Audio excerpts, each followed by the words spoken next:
మరి హెలికాప్టర్ మార్గం లేదా రోడ్డు మార్గంలో వెళ్ళే వారికి డాక్యుమెంటేషన్ ఏ విధంగా ఉంటుంది?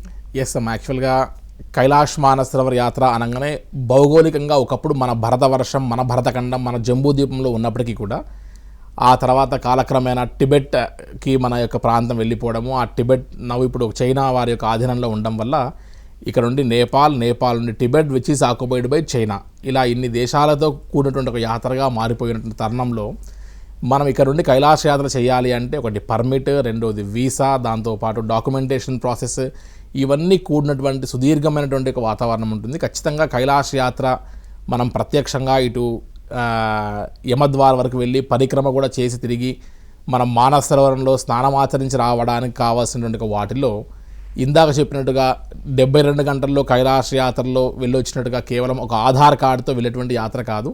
ఖచ్చితంగా వ్యాలిడ్ పాస్పోర్ట్ అట్లీస్ట్ 1 year వ్యాలిడిటీతో ఉండగలగాలి.